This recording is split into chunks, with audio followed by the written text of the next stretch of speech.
Welcome to this CommunityViz video tutorial. This tutorial is about the Optimizer decision tool. In this video we'll talk about the Optimizer and what it does. We'll cover how to use the Optimizer wizard. We'll talk about viewing results.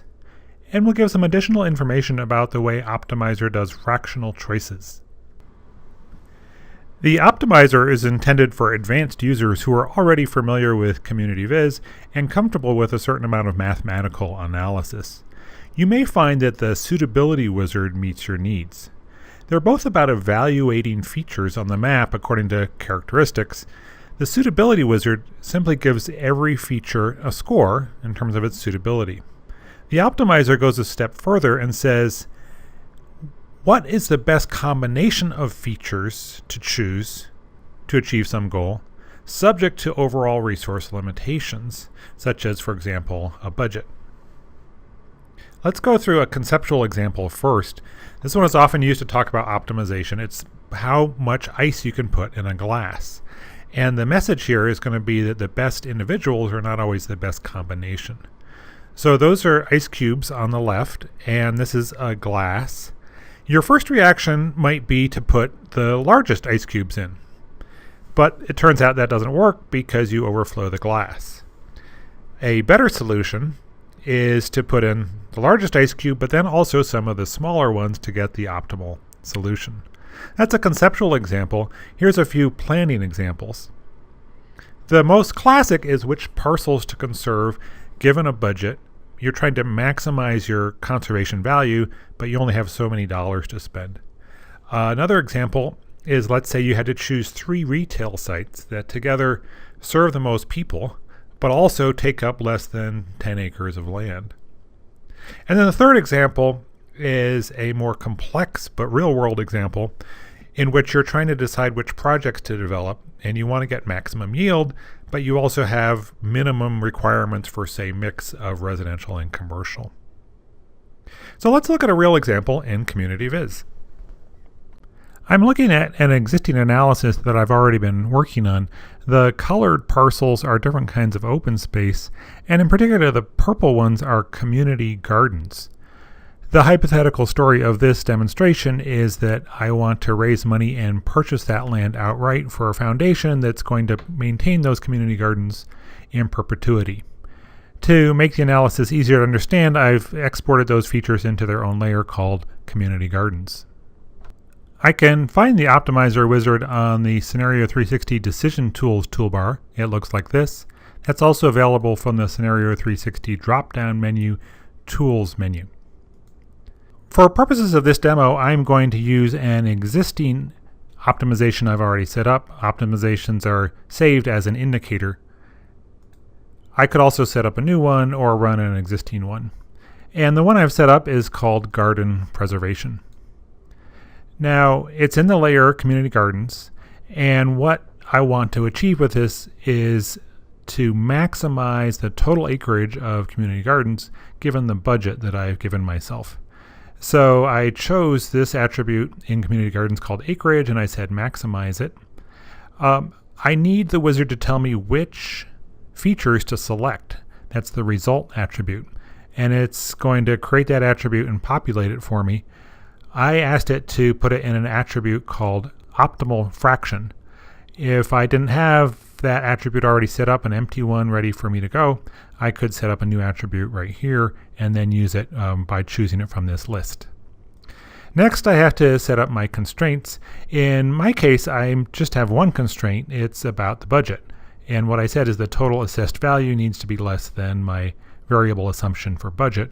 I can add more constraints if I wish. The way constraints work is they sum up all the attributes for the selected features, and then you can do less than, equal to, etc. Finally, on the last page of the wizard, I select my run options, and then I'm ready to look at my results. When the wizard first completes, I can't see anything on the map.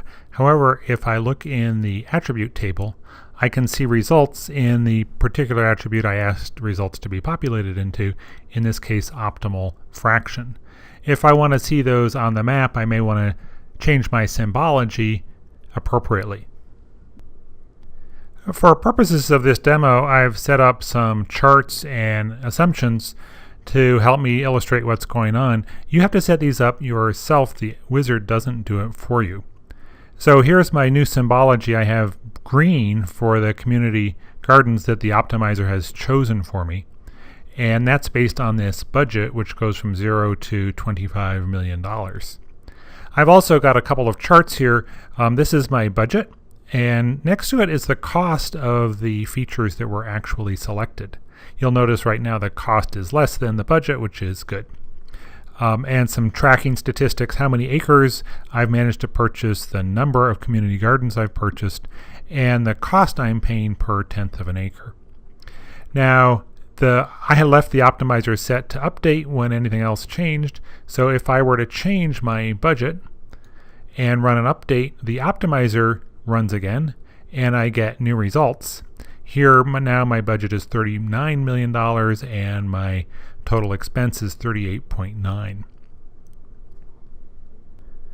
You can see here that the wizard is selecting a number of parcels. It's not always the largest, not always the smallest.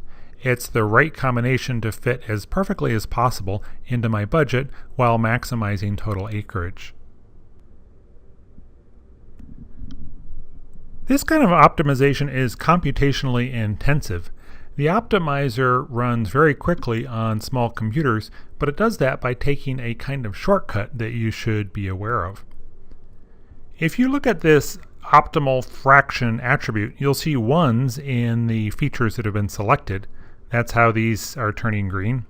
And you'll see a lot of zeros in features that have not been selected. You'll also always find one feature that has a fractional result. That's a number between 0 and 1, which is the optimizer saying it would like to choose part of that feature. That may or may not be realistic in real planning situations. To illustrate what's going on here, I've added some more to my analysis. I've set up a variable assumption that either uses or doesn't use that fractional choice. So if I change my result, my analysis to use that fraction and update once again, what you'll notice is that my cost and budget now match exactly. That's because the optimizer took just part of a feature and filled in the gap.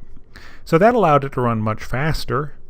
It produces very good results, but they may not be mathematically perfect, and you should be aware of that depending on your particular needs. Thank you for watching this CommunityViz video tutorial. For more video tutorials and CommunityViz resources, please visit the website.